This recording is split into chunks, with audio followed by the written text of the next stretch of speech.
Anna! Anna! Where are you? Jesus Christ, Anna. Why'd you go and get lost when you have the map? Brandon. What?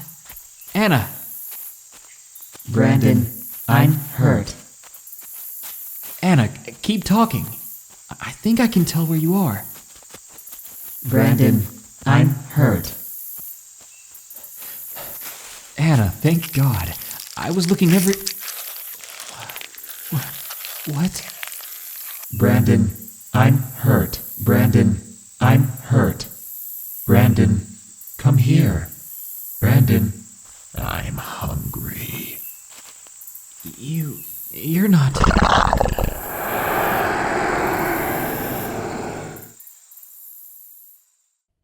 It's an eerily common story around here.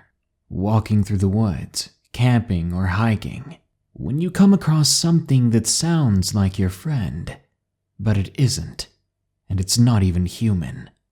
These are 5 real encounters with creatures that mimic people.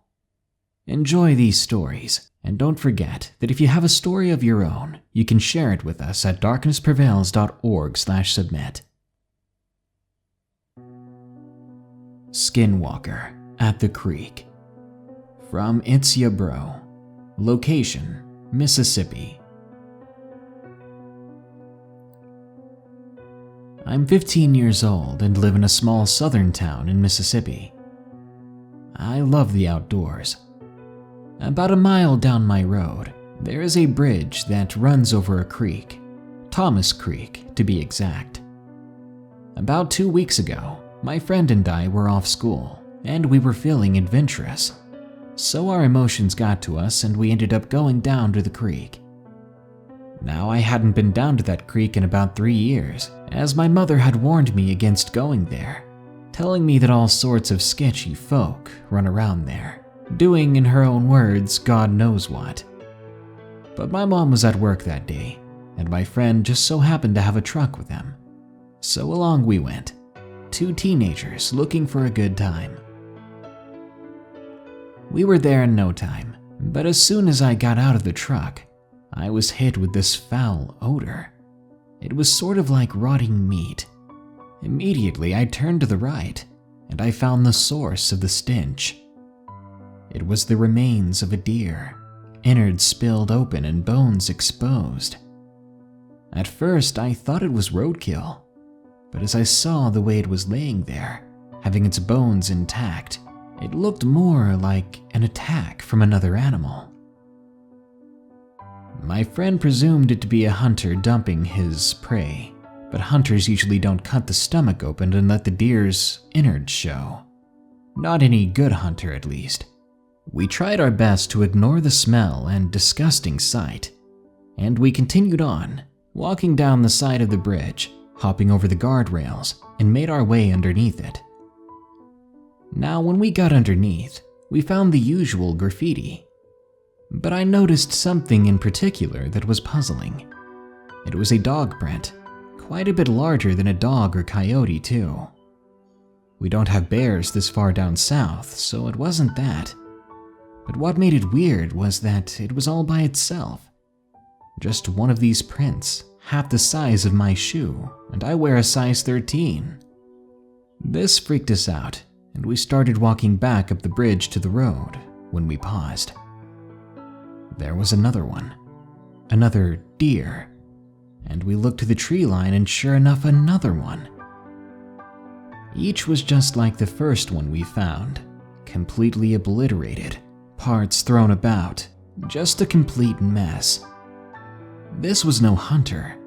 This seemed to be something attacking life without reason, like a wild dog pack doing it for the fun of it. At that moment, my friend said to me, "Dude, I think we need to go." I agreed with him, so we started walking, when I suddenly told him to stop. I had just heard footsteps. They were coming from our left, but they weren't going anywhere. Rather, they seemed to be pacing in place. I bent down slowly and picked up a rock, flinging it into the woods toward the sound.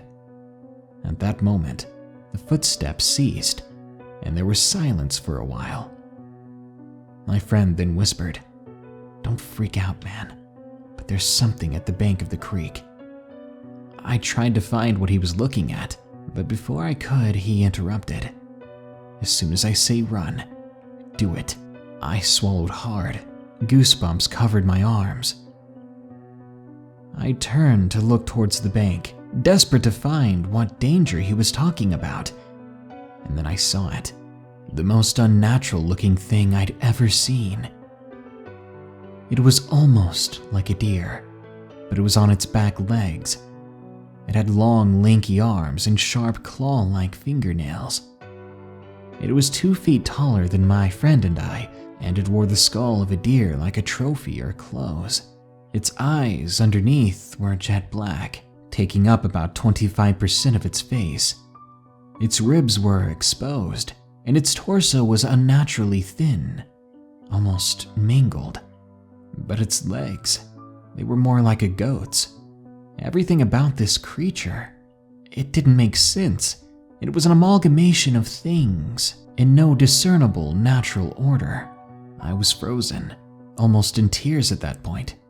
And as I was beginning to sweat and panic, I heard that thing speak. Its voice was raspy, and it sounded like it was coming through a megaphone, but I could make out what it said.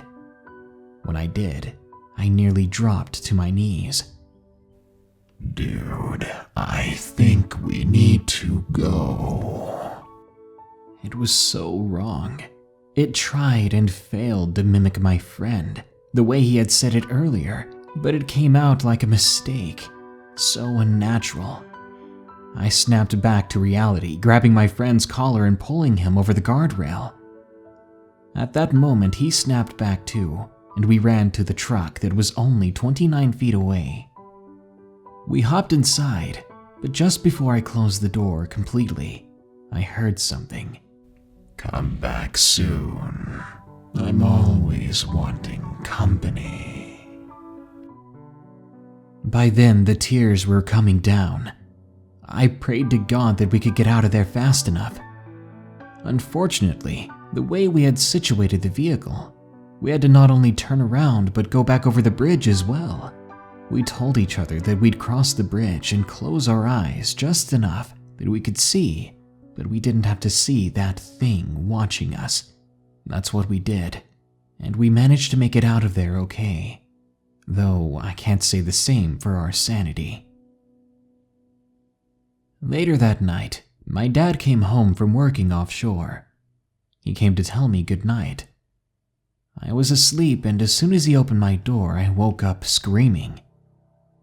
I had a nightmare of that creature coming into my house. When I realized it was just my dad, I felt so relieved. I hugged him, crying. I was a rough kid, but that scared me good. I told my dad everything. I was quickly scolded for disobeying my mother's warnings, but when he saw how distraught I was, he said that he would check it out tomorrow to make me feel better. I told him not to. My dad going out there alone was the last thing I wanted.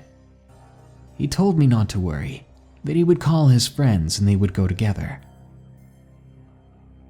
Tomorrow came and I couldn't sleep the previous night. My dad left with 2 of his friends, but they were back within 15 minutes. They were all pale as ghosts and said never to go back to the creek. I went to my room while my dad and his friends made some calls.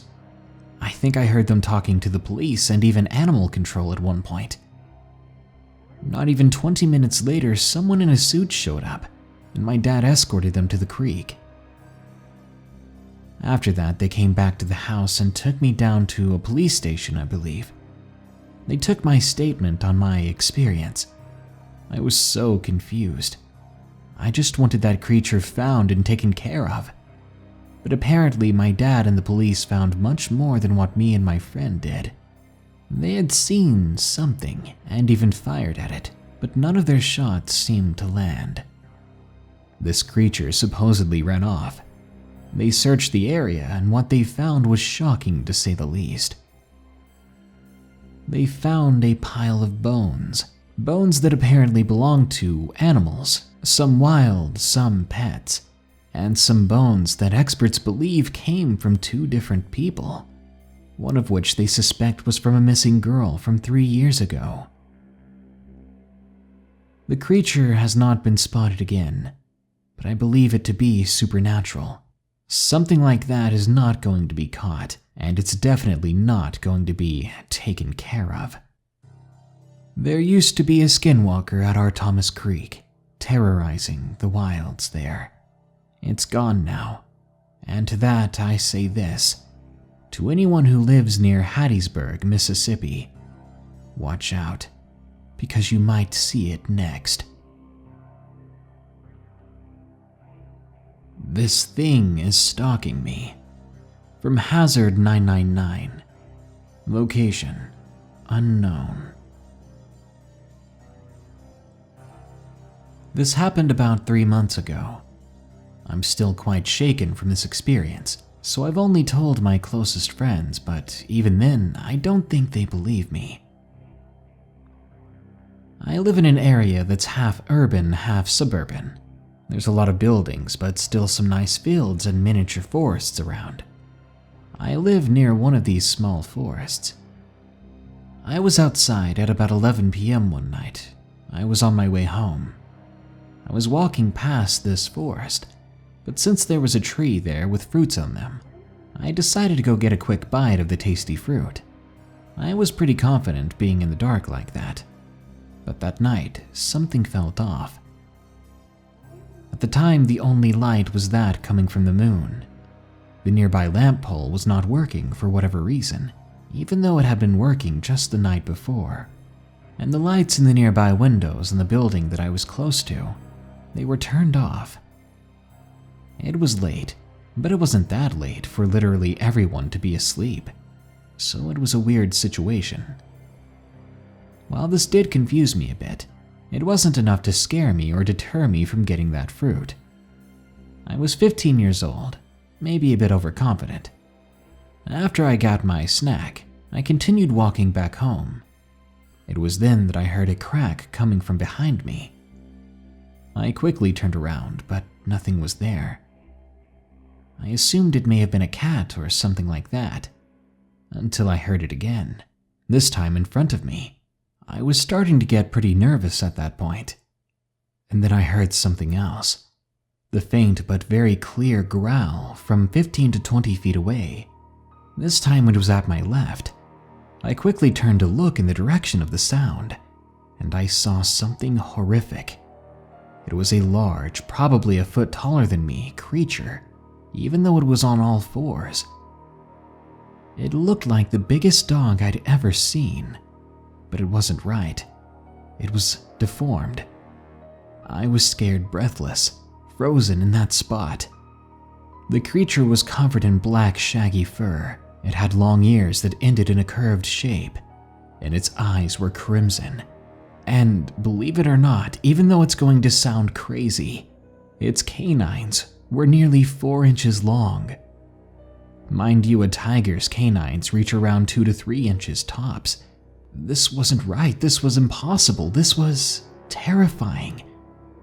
Remembering how dogs are, I told myself not to run. So I turned slowly, trying my best not to provoke a creature that could snap me like a twig. But the moment I'm not facing it anymore, I hear 5 loud, massive footsteps coming right towards me. I turned in a split second, but it was too late.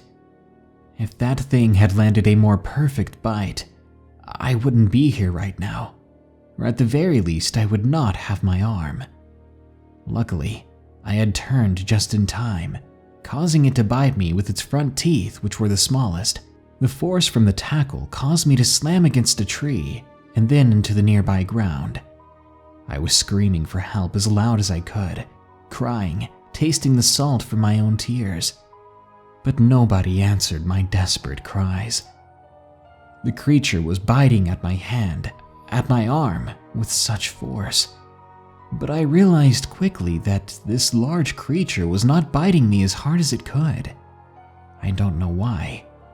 It hurt bad, but it could have been worse. After looking around in a hurry, I saw a sizable rock to the right of me. I quickly grabbed at it and began to smash the thing in the head. The first try it seemed to be unfazed. The second try, nothing, and the pain was getting worse. On the third try, a piece of the rock broke off. I hit it so hard. But the fourth time, I hit it close to the eye and it let go of me. But in response, it let out a sound that I will not forget. It was a heart-wrenching snarl, almost wolf-like, but deeper, demonic in a sense. My arm was released, but the second it put its head back down, it ran at me. I moved quickly to the side, forcing the thing to collide with the tree. I got up and I started running. I thought that was it. I thought I was going to make it out of there, finally. But I was wrong. It grabbed my left leg like a person would. Not clawing at me like a dog, not biting at me like an animal. It grabbed me with human-like hands. Before I fell over, I kicked it with my other leg as hard as I could, allowing me to slip out of its grasp. I turned around to see a last glimpse of the thing, and I saw it get up on 2 legs. On 2 legs, it was absolutely enormous. Its back was hunched, with a dense, muscular build. I have a friend that's 6'5", and he would have been a dwarf compared to this thing. But that's what I needed to see, because I sped up and ran faster than I ever did before, even though a warm, moist sensation was pouring from my arm. I was crying, but happy to be alive. When I came to a field, I stopped to catch a breath. It was then that I heard a sound that I will never forget. The creature howled with such a deep voice. The texture of its voice was like a wolf, but more like a wolf that was trying to mimic a human speech. The end result was quite disturbing. What kind of animal knows how to or even tries to mimic a person? As soon as I heard that, I started running again. I made it home, and my mom quickly asked me what happened. I told her that a big stray dog attacked me. She quickly believed me and took me to the hospital, but I didn't dare tell her what actually happened, because even I was left confused. Mostly about what it was, and then after that, why it even let me live. I know that it could have ended me if it wanted to, but I feel like instead, it was playing with me, like a cat does with its fresh prey. I can tell you for certain, I am not going back there ever again, whether the sun is up or down.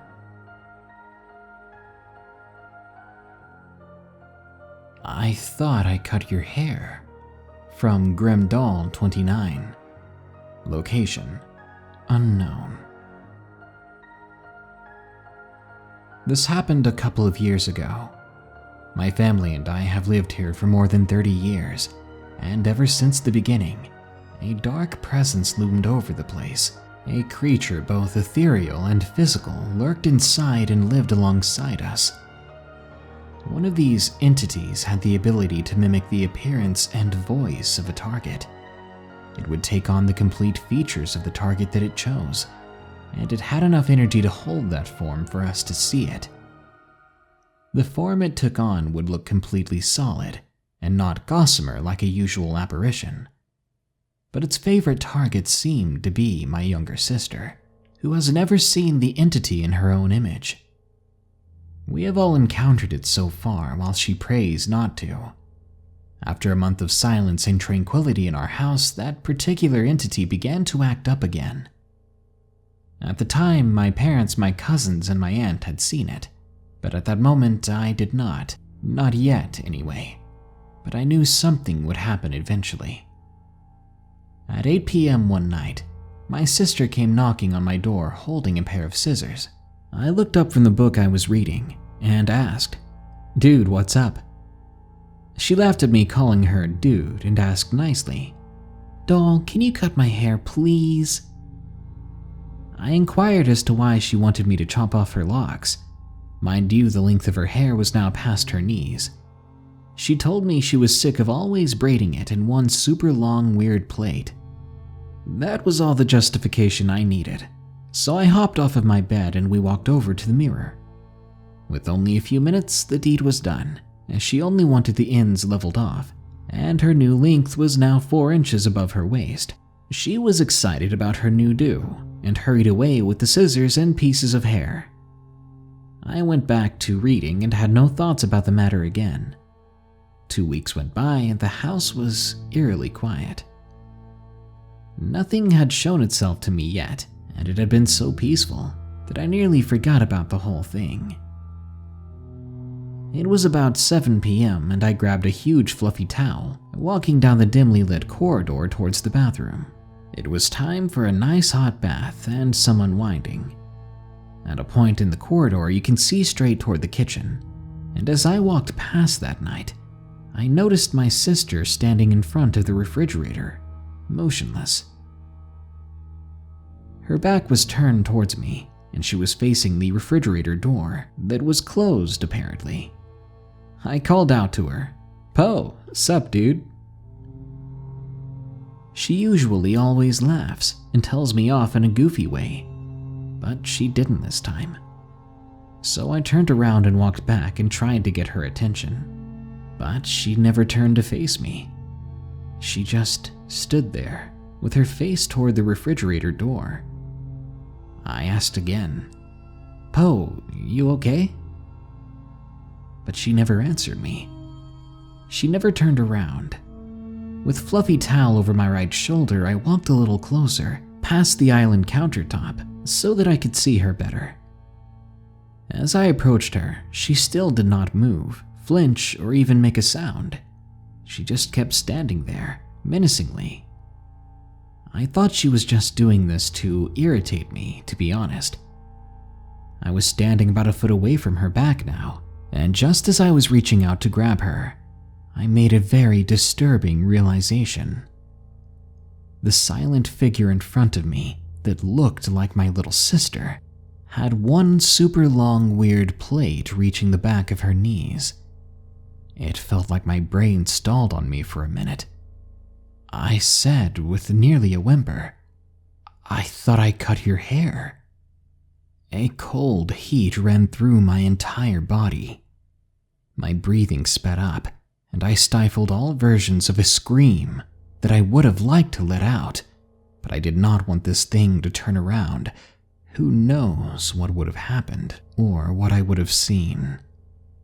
Instead, I clutched my towel tightly, and I made a few steps backward, making sure not to take my eyes off of it. After a couple of minutes of stealth-like backing away, I went outside immediately to find my parents and my actual sister on the front porch. We sat out there for the rest of the night while I told them what I saw. And forgive me, but I skipped a bath that night because I was not heading back in the direction of that thing. The beast followed me from Harris. Location unknown. This occurred about a month and a half after school began. Class ended for the day and cross-country practice was about to begin. The coaches were explaining the short run in store for the team. However, being the ever-so-confident teen I was, I asked the coach if I could instead run a 6-miler. Him possibly seeing my determination agreed, and I was on my way. With my phone in a running holster and a classic rock playlist going, I began running the route. The first 2.5 miles was a winding path leading to a stop sign and a fork in the road. I think it was 16 minutes and 1.5 miles in when I felt that stereotypical "you're being watched" feeling.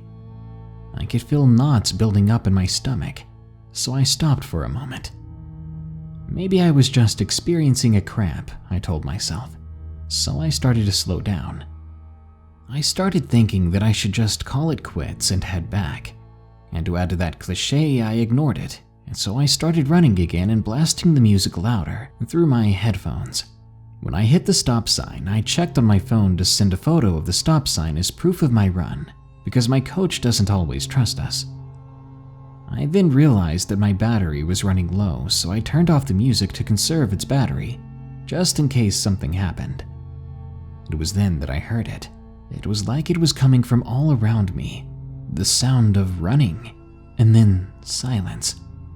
I turned and faced the nearby woods and noticed the vacant look of it. Then I continued to run. That's when I noticed that I was hearing deliberately made footsteps that were trying but failing to align with my own. I looked behind me to see what looked to be a large person walking maybe 20 feet back. And when I say large, I mean inhumanly so. It began walking towards me. It was twitching its entire body in ways that no man could do. When it was maybe 10 feet away, I noticed a few things. 1, it was hairless, and 2, it was extremely thin. But 3, it looked mad. As I began to try and make a break for it, the thing lunged at me and spoke in a raspy, almost demonic tone. That is not going to work. I was running backwards, terrified, when it spoke again in an almost perfect mimic of my coach's voice. What's wrong, Harris? Are you scared? How did it know my name? It began to walk further towards me when I heard the sound that I'd never thought I'd be thankful for. Traffic from the highway. I was getting close to it, but I know the creature was thinking the same thing. But it was too late.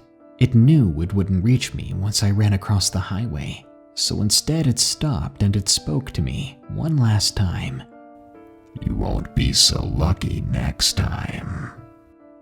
My heart was pounding, but soon the creature was gone.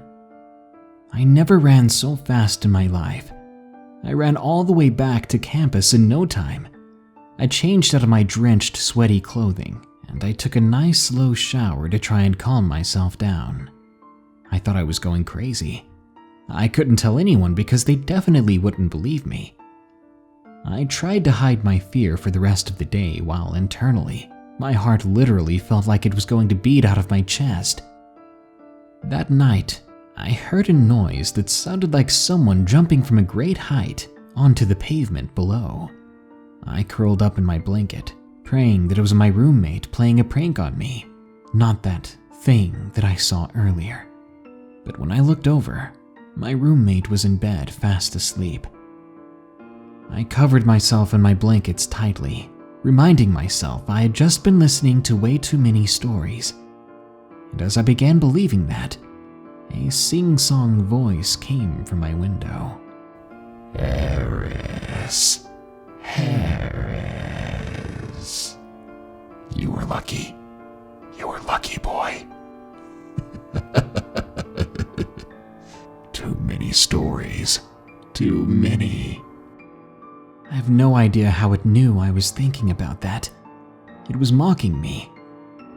Then suddenly it went quiet just before I heard extremely fast running. Inhumanly fast. But then that was followed by a completely unexpected feeling. Complete and utter relief. It was over. It felt like it was over. And it also felt like nothing would come again. I kept to myself the next few days and decided from then on to always have someone running the same route as me, and that next time I would definitely trust my gut. I felt this was how I was going to get my closure, though, sharing this story that happened only a few months back. Please, if you're reading this or hearing this, know that there are things that defy the natural order, and if you're too naive, it could very well be the end of you. Skinwalker at the Lake. From Mark G. Location unknown. It was the summer of 2018. It was a late night, and my friend Matthew and I had gone down to the lake to swim. Now, I'm a rather large guy for my age, and Matthew, though he's 16, is about 6'2" himself. Not the pair you'd want to try to intimidate on your own. We were swimming for about an hour before I had to use the bathroom, so I took my flashlight and headed toward the community bathrooms. These are always open on the account that the path by the lake was commonly jogged at night. But not that night. It was especially quiet there. Then again, we were here later than usual. After doing my business, I began to head back, but I soon saw something on the path. I assumed it was Matthew, so I called out to him. "Hey Matt, over here, man." I walked closer, but stopped in my tracks when I heard an almost identical voice say, "Hey Matt, over here, man." It sounded like whatever this thing was trying its best to mimic me. I shined my light in its direction, but what I saw was not my friend, nor was it another person. It was a large, bone-thin figure with long arms and an oddly animalistic, misshapen head. It looked away, and I heard the sound again. "Hey Matt, over here, man." I stood there, petrified, when I suddenly heard someone behind me. It was the actual Matt. When I quickly turned again back toward the creature, I saw it bolt into the woods and disappear, traveling the distance of about 60 feet in only a couple of seconds. I soon felt a hand on my shoulder and turned to see Matthew there, wondering why I was so shaken. He told me that he heard me call his name 3 times, but I looked at him and I admitted that I had only said it once. I still go to that lake with Matthew every so often, but these days, I always carry something for protection, and so should you. There are few things creepier than being alone and hearing a voice that shouldn't be there. Better yet, it's from a voice that sounds familiar, yet it's coming from something that wants nothing more than to harm you, maybe even devour you. Real nightmares exist and walk this world among us. Be careful and always be listening, because some nightmares are smart enough to use your loved ones' voices as bait. Good night. If you enjoyed this episode, be sure to like, share, comment, and subscribe. If you've got a story of your own, I'm looking for scary stories from Discord next, so be sure to send those to us at darknessprevails.org/submit. If you want to support the show, you can go to teespring.com/stores/darknessprevails and check out our merchandise. Or just donate at patreon.com/darknessprevails. Now then, here are my 5 favorite early comments from the previous episode on 10 disturbing true stories from Reddit. Michael Stark says, "Make a video about creatures that mimic human voices, or I'll send a Reddit post after you." That doesn't sound scary, but you've been warned. Well, Michael, it was you who inspired me to make this episode, so thank you. I hope you like it. Sir Lucas says, r/entitled parents. I'm not sorry. Oh, I've heard stories from there, and they all make me needlessly mad. Raise your kids right, or don't have them. It's not that hard. Stranger Story says, love your Reddit compilations. Getting ready and comfy to watch. Well, I hope you enjoyed these spooky Reddit stories. Reddit is a non-stop overflow of creepy things if you know where to look. Cortez Castillo says, hey Darkness, do you have any stories on small creatures? You know, tiny terrors? I'm pretty sure I do, and I'm saving them for the right video. Speaking of which, I'd love to do stories on unusually large insects, or insect cryptids beyond Mothman. And Very Rare says, Darkness is scaring us one HelloFresh at a time. Yep, giving you the good spooks and some good snacks. You're welcome. Well, that brings us to the end of this Darkness Prevails episode. But don't you worry, because more scary stories are on the way soon. So stay tuned. Until next time, here are the credits to my amazing patrons who continue to donate. They're amazing, beautiful people. Remember, stay safe out there and stay creepy, because this world is a strange one.